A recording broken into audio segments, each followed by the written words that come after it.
अगला क्वेश्चन है, जैव संचयन किसी जीव के शरीर में किसी जहरीले रसायन के एकत्रीकरण को संदर्भित करता है। सही है। दूसरा है, जैव आवर्धन बायोमैग्निफिकेशन, ये क्रमिक पोषण स्तरों पर जहरीले पदार्थों की सांद्रता में वृद्धि करता है। ये भी सही है।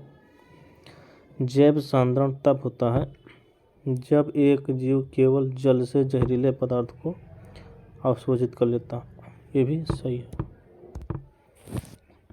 जैव संचयन जिसे हम बायो एक्यूमुलेशन कहते हैं, यह प्रदर्शित करता है कि प्रदूषक किस प्रकार आहार श्रृंखला में प्रवेश करता है। जैव संचयन में पर्यावरण से आहार श्रृंखला के एक प्रथम जीव तक प्रदूषण की सांद्रता में वृद्धि दर्ज की जाती है। दूसरा, जैव आवर्धक की बात करें, बायोमैग्निफिकेशन की, तो यह लगातार पोषण स्तरों पर जहरीले पदार्थ की सांद्रता में वृद्धि को प्रदर्शित करता है। ऐसा इसलिए होता है क्योंकि एक जीव द्वारा संचित विषैले पदार्थ का चयापचय अथवा उत्सर्ग नहीं हो पाता। इस प्रकार वह अपने अगले पोषण स्तर तक चला जाता है। जैव आवर्धन में क्या होता है, आहार श्रृंखला की एक श्रृंखला से दूसरी श्रृंखला तक जाने में प्रदूषक की सांद्रता में वृद्धि हो जाती है। साथ ही इसके लिए प्रदूषक का दीर्घ स्थायी होना चाहिए, गतिशीलता होनी चाहिए, वसा के साथ जल में घुलनशील होना चाहिए और जैविक रूप से सक्रिय होना चाहिए। जैव सांद्रण की बात करें जिसे हम बायो कंसंट्रेशन कहते हैं, यह एक प्रकार का बायो एक्यूमुलेशन ही है, जैव संचयन नहीं होता, लेकिन यह तब होता है जब पदार्थ को जल से अवशोषित किया गया हो, ना कि एक पोषण स्तर से या एक ही पोषण स्तर में। जैव सांद्रण एक विशेष प्रकार का जैव संचयन है जिसमें एक जीव में किसी रसायन का सांद्रण उस जीव के आसपास की हवा या जल से उस रसायन के सांद्रण से अधिक हो जाता है। अगला क्वेश्चन है, टर्मोलॉजी है उसका मिलान करना है। तो जो सहभोजिता होती है, सहभोजिता में एक प्रजाति को लाभ प्राप्त होता है, एक प्रजाति लाभान्वित होती है, जबकि दूसरे प्रजाति निष्प्रभावी रहती है। परभक्षण क्या होता है, एक प्रजाति को लाभ होता है इसमें और दूसरी प्रजाति को हानि तथा निरोध होता है, दूसरी प्रजाति माइनस में होती है। और अंतर्जातीय परजीविता क्या होता है, एक प्रजाति का निरोध होता है जबकि दूसरी प्रजाति अप्रभावित रहती है। जैविक समुदाय किसी क्षेत्र या पारिस्थितिकी तंत्र में पारस्परिक क्रियाओं का एक जटिल नेटवर्क है, कॉम्प्लेक्स नेटवर्क है। एक ही प्रजाति के विभिन्न जीव के बीच होने वाली पारस्परिक क्रिया को अंतर प्रजातीय पारस्परिक क्रिया कहा जाता है, जबकि एक समुदाय में विभिन्न प्रजातियों के जीवों के बीच पारस्परिक क्रिया को अंतः पारस्परिक क्रिया कहा जाता है। तो अंतर और अंतः में अंतर है। इस प्रकार से पारस्परिक क्रियाएं की विभिन्न प्रकार की हो सकती हैं, जैसे अंतरजातीय परजीविता एमेंसलिज्म में क्या होता है, यह इसमें दो प्रजातियां होती हैं और दो प्रजातियों के बीच नेगेटिव संबंध पाया जाता है, नकारात्मक संबंध पाया जाता है, जिसमें क्या होता है, एक प्रजाति दूसरे प्रजाति का विरोध या निरोध करती है और उसे हानि पहुंचाती है, जबकि स्वयं अन्य प्रजाति की उपस्थिति से प्रतिकूल रूप से प्रभावित नहीं होता या उसे कोई हानि नहीं पहुंचाई जाती। दूसरा, परभक्षण की बात करें, प्रीडेशन की, तो इस प्रकार की पारस्परिक क्रिया में परभक्षक जो होता है वो दूसरी प्रजाति के जीवों को मारकर खा जाता है, जिससे वह शिकार कहता है। इस प्रकार एक जो प्रीडेटर होता है को लाभ होता है और जबकि जो शिकार होता है उसको हानि होती है या उसका निरोध होता है। अगला है सहभोजिता कमेंसलिज्म। इस प्रकार के संबंध में एक प्रजाति को लाभ होता है और दूसरी प्रजाति को ना तो नुकसान होता है और ना ही लाभ, दूसरी प्रजाति अप्रभावित रहती है। कुछ प्रजातियां अन्य प्रजातियों से आश्रय या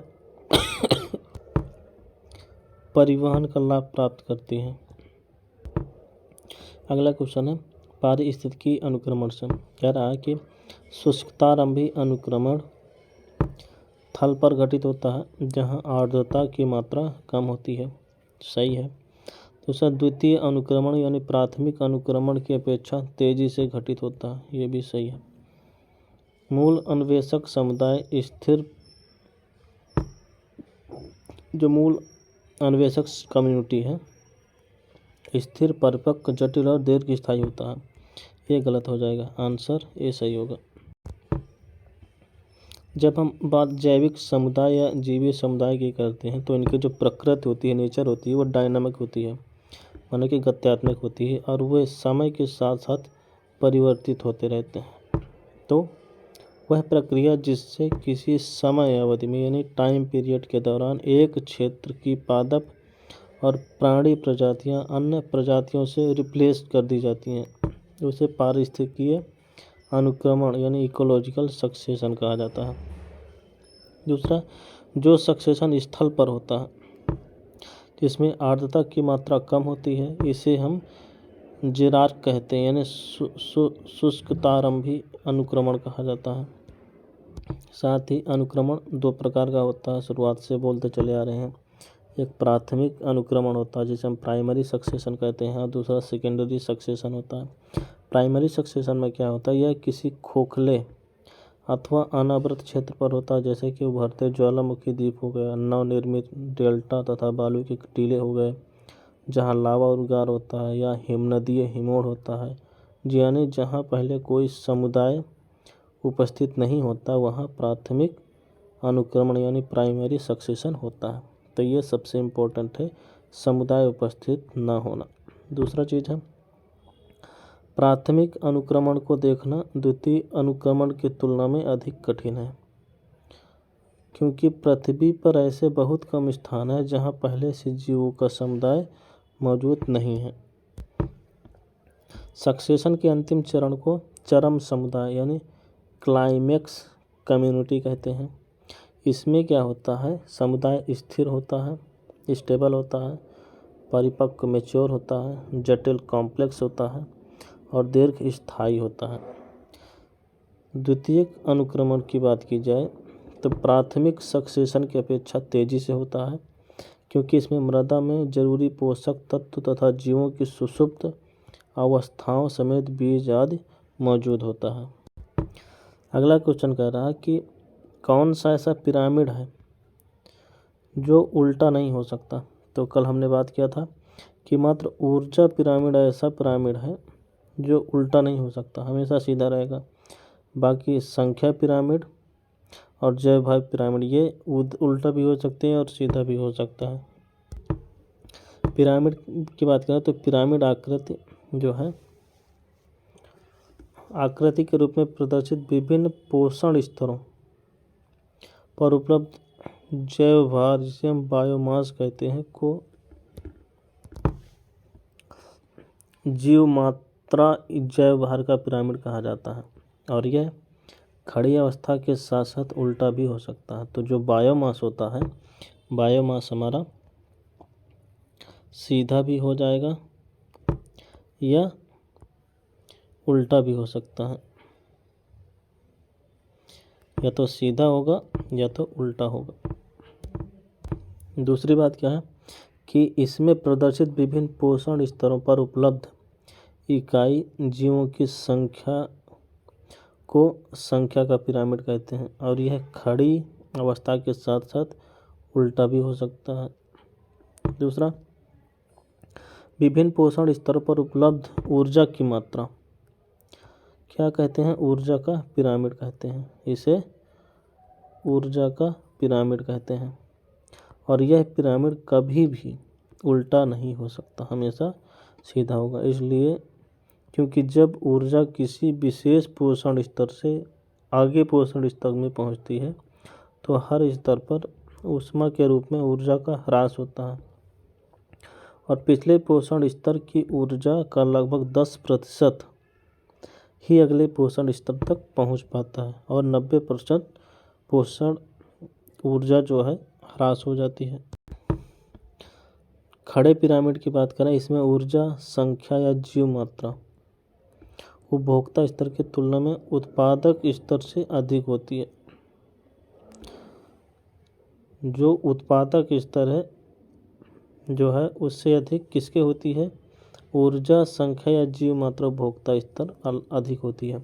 उल्टे पिरामिड में विपरीत स्थिति, जब पिरामिड सीधा होता है, जब उल्टा होता है तो स्थिति विपरीत होती है, अर्थात जीवों की संख्या और जैव भार की मात्रा उपभोक्ता स्तर पर उत्पादक स्तर से अधिक होती है।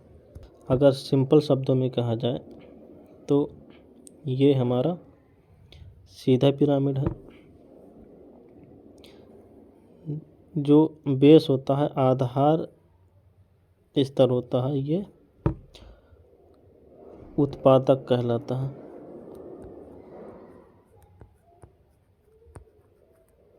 उत्पादक कहलाता है। इसके अलावा जो ये स्तर होता है ये उपभोक्ता कहलाता है।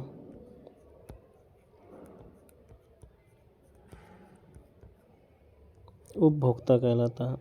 तो ये सीधा पिरामिड है। क्या है? सीधा पिरामिड है। अगर हम पिरामिड को उल्टा कर दिए, मिस्र वाला पिरामिड है, अगर उल्टा कर दें तो क्या होगा? जो उत्पादक वर्ग है ये नीचे ही रहेगा और उपभोक्ता वर्ग ऊपर रहेगा। अब इसका क्या मतलब है कि जो सीधा पिरामिड होता है उसमें उत्पादक वर्ग की संख्या उपभोक्ता वर्ग की संख्या से अधिक होती है, और उल्टे पिरामिड में क्या होता है? जो उत्पादक वर्ग की संख्या है उपभोक्ता वर्ग की संख्या से कम होती है। एक रीजनिंग का क्वेश्चन है, कह रहा है एक बाज एक सर्प को खाता है, सर्प मेढक को खाता है, मेढक टिड्डा को खाता है और टिड्डा घास खाता है। इस प्रकार फूड चेन में बाज क्या है? एक जो बाज है ये अंतिम उपभोक्ता है और उत्पादक क्या है? हमारा घास है। तो एक तरह से जो चेन चलती है इस क्रम में चलेगा। टिड्डा आएगा, घास को टिड्डा खाएगा, टिड्डा को मेढक खाएगा, मेढक को सर्प खाएगा, सर्प को बाज खा लेता है। तो यहाँ पूछा जाता है कि बाज क्या है? तो बाज हमारा चौथा उपभोक्ता हो जाएगा। प्राथमिक उत्पादक की बात करें, वे जीव जो एक श्रृंखला में सूर्य के प्रकाश या रासायनिक ऊर्जा से अपना भोजन स्वयं बनाते हैं, इसमें उत्पादक वर्ग आ जाता है। ठीक है। दूसरा, पोषण स्तर में उत्पादक वर्ग के बाद जो स्तर आता है उसे उपभोक्ता स्तर कहते हैं। ये इसमें पहला प्राथमिक उपभोक्ता। प्राथमिक उपभोक्ता क्या करते हैं? प्राथमिक उत्पादों का भक्षण करते हैं, खासकर शाकाहारी होते हैं। फिर जब दूसरा उपभोक्ता आता है तो दूसरा उपभोक्ता क्या करता है? प्राथमिक उपभोक्ताओं का भक्षण करता है। तृतीय उपभोक्ता द्वितीय उपभोक्ताओं का भक्षण करता है और सामान्य रूप से मांस भक्षी होते हैं। चौथा उत्पादक की बात करें तो यह तृतीय उपभोक्ताओं का भक्षण करता है और उच्च मांसाहारी होते हैं। अब अगला क्वेश्चन है, स्थायी कार्बनिक प्रदूषकों POP। ये कह रहा है कि ये संपूर्ण खाद्य श्रृंखला को जैव आवर्धित कर देता है, बायोमैग्नीफाइड कर देता है। सही है, क्योंकि यह नष्ट नहीं होता और एक स्तर से दूसरे स्तर में जाता रहता है। दूसरा, स्टॉकहोम कन्वेंशन आदि समय का उद्देश्य वैश्विक स्तर पर POP के उत्पादन को समाप्त करना या फिर प्रतिबंधित करना है। ये भी सही है, तो आंसर सी हो जाएगा।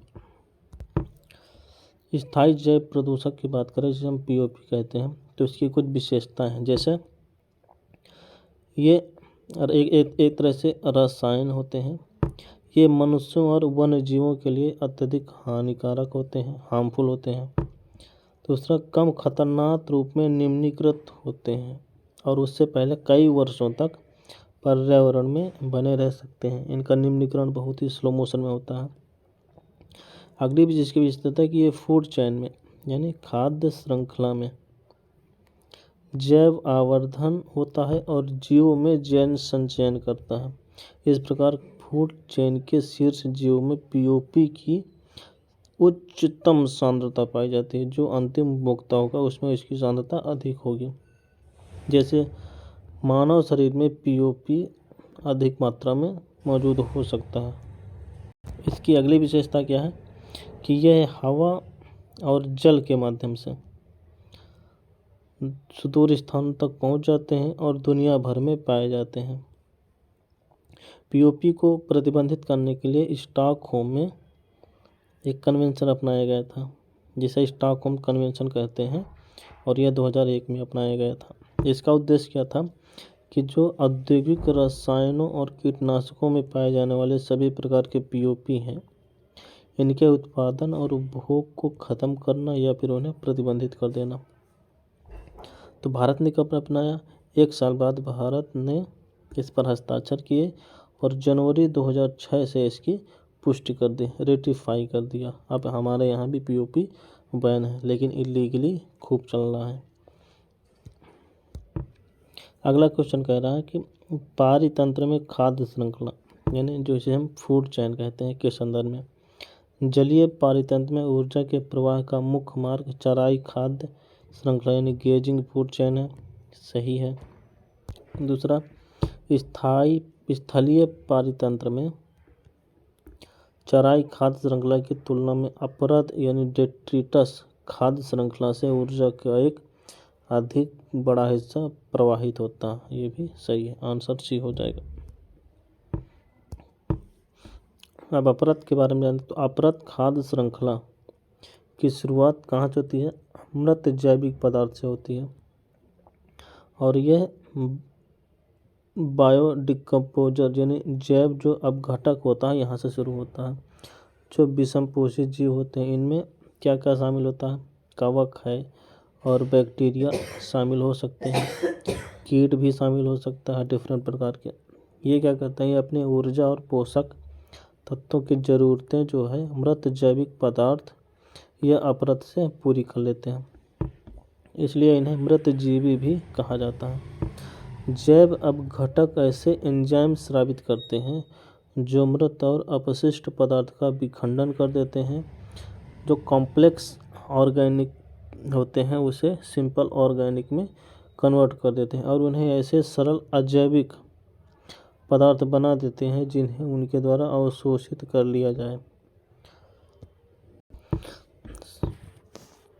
साथ ही जो जलीय पारितंत्र है, यहाँ चराई जो है खाद्य श्रृंखला ऊर्जा प्रवाह का मुख्य मार्ग होता है, ग्रेजिंग जिसे कहते हैं। स्थलीय पारितंत्र में चराई खाद्य श्रृंखला की तुलना में अपरद खाद्य श्रृंखला से ऊर्जा का एक अधिक बड़ा हिस्सा प्रवाहित हो जाता है। कुछ ऐसे लेयर होते हैं जहाँ फूड चेन चराई तथा खाद्य श्रृंखला से जुड़ी हो सकती हैं, और ये खाद्य श्रृंखला के कुछ जीव चराई श्रृंखला के जीवों को आहार बना सकते हैं, और किसी प्राकृतिक पारितंत्र में जैसे तिलचट्टे और कौवे ऐसे जीव सर्वभक्षी होते हैं। फिर कह रहा कि पारिस्थितिक अनुक्रम के संबंध में प्राथमिक अनुक्रम यानी प्राइमरी सक्सेशन द्वितीय सक्सेशन की तुलना में ज़्यादा तीव्र गति से होता है। गलत हो जाएगा, स्लो मोशन में होता है और लंबे समय तक चलता है। दूसरा कि एक्सट्रीम कम्युनिटी सभी सक्सेशनों में एक जैसा ही होता है। अगला क्वेश्चन है कि अनुरक्षण प्रक्रम में ऊर्जा की आपूर्ति जीव के शरीर के बाहर से होती है। सही है। दूसरा कह रहा है कि जीवों में अनुरक्षण का कार्य एक नियमित अंतराल पर पुनरावृत्त होता रहता है। नहीं। अगला कि जीवों के अधिकांश खाद्य पदार्थ कार्बन पर आधारित होते हैं और इन कार्बन स्रोतों की जटिलता के अनुसार विविध जीव भिन्न प्रकार के पोषण प्रक्रम को प्रस्तुत करते हैं। ये भी सही हो जाएगा, आंसर सी हो जाएगा। जीवों में क्षति या टूट फूट रोकने के लिए अनुरक्षण प्रक्रम की ज़रूरत होती है। इसके लिए ऊर्जा की आवश्यकता होती है जिसकी पूर्ति एकल जीव के शरीर के बाहर से होती है। जीवों में अनुरक्षण डिफेंस एक सतत प्रक्रिया है उस समय भी चलती रहती है जब कोई जीव विशेष कार्य नहीं करता रहता। अगर सो भी रहा तब भी उसमें अनुरक्षण कार्य चलता। अगला कह रहा है पारितंत्र ऊर्जा प्रवाह के संबंध में।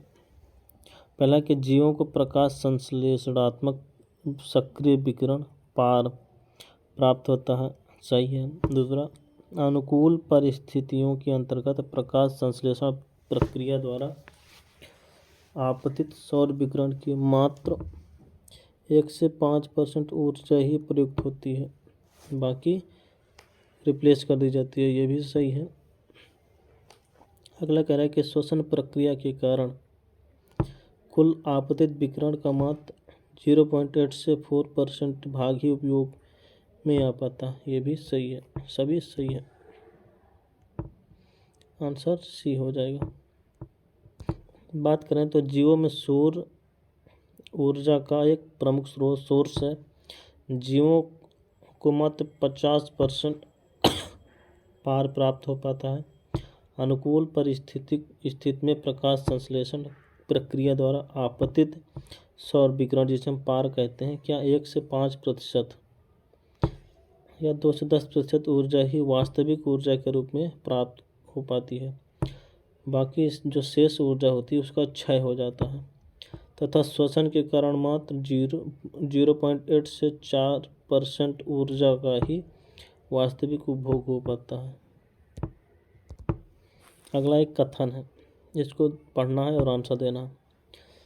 पर एक घटना जिसके माध्यम से जीवों के वसीय ऊतकों में अवांछनीय तत्वों का संग्रहण हो जाता है और इस संग्रहण के कारण अवांछित तत्व फूड चेन के आवश्यक भाग बन जाते हैं तथा पारितंत्र के पोषण स्तर में बदलाव होने के साथ साथ इन तत्वों का सांद्रण भी बढ़ता जाता है और इन तत्वों के अजैव निम्नीकरणीय स्वभाव के कारण कई अवांछित लक्षण दिखने लगते हैं। तो ये किसका है? ये जैव आवर्धन का है। अगला है कि कई मरुभिद पौधे, जिसे हम मरुस्थलीय पौधे भी कहते हैं, अपनी कोशिकाओं में जल तथा परासरणीय क्षमताएं बनाए रखने के लिए प्रोलाइन का संचयन करते हैं, सही है। दूसरा कि निम्न तापमान टेम्परेचर कम होता है वाले क्षेत्रों में कई पशु वातावरण में सामंजस्य स्थापित करने के लिए शीतरोधी प्रोटीन उत्पन्न करते हैं। ऐसे प्रोटीन जो शीतरोधी होते हैं उत्पन्न करते हैं, ये भी सही है। आंसर सी हो जाएगा।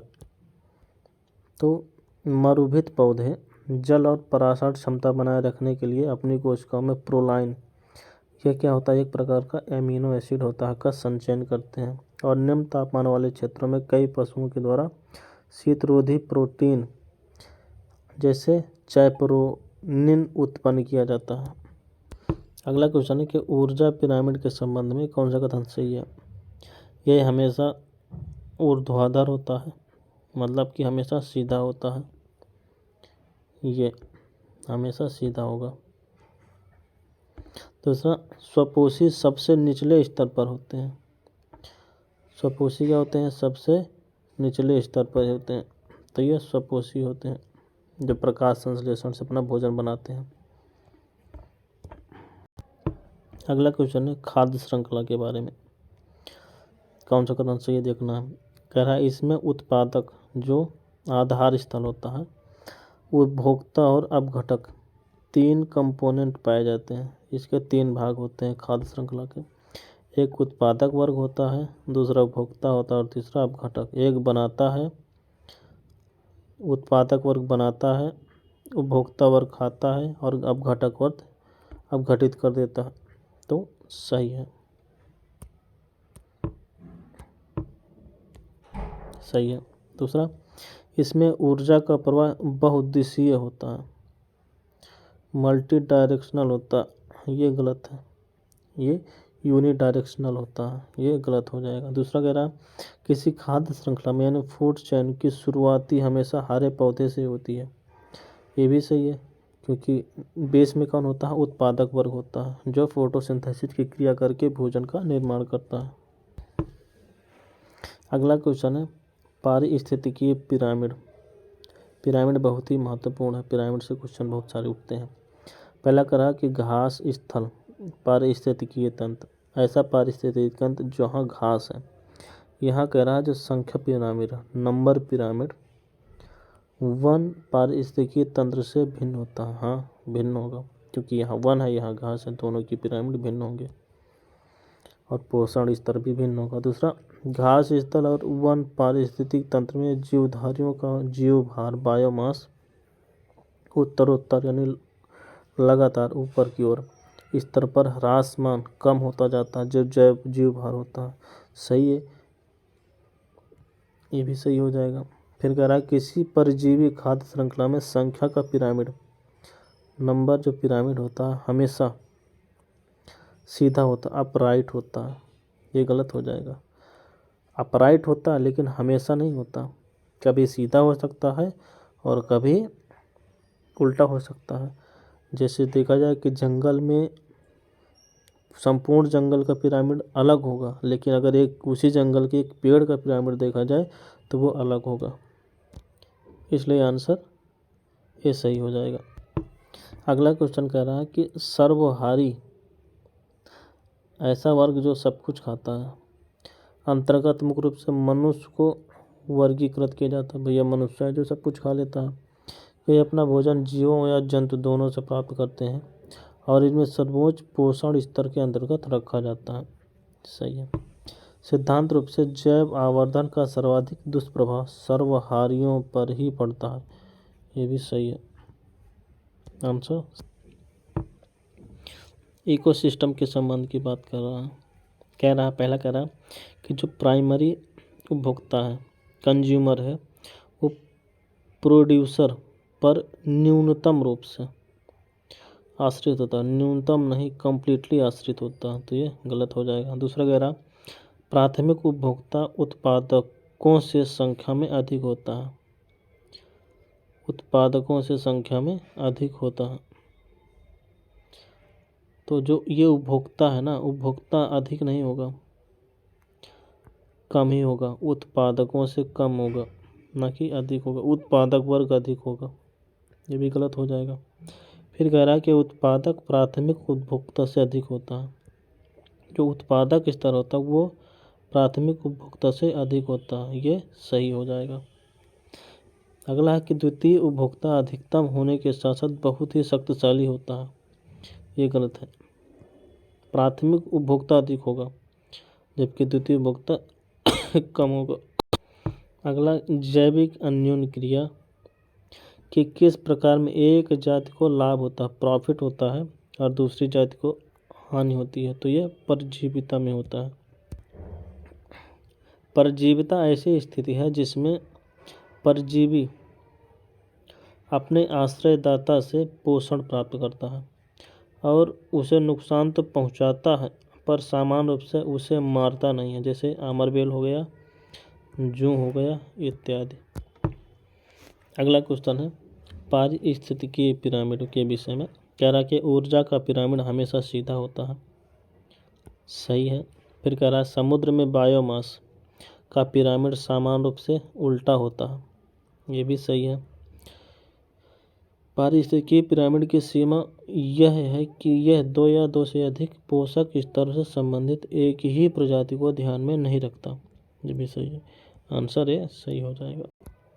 अगला हमें जो पोषण स्तर है इसके संबंध में देखना है। कह रहा है कि फूड श्रृंखला में प्रत्येक चरण को पोषण स्तर कहते हैं। जितने भी लेयर होते हैं उसे पोषण स्तर कहते हैं, ये सही है।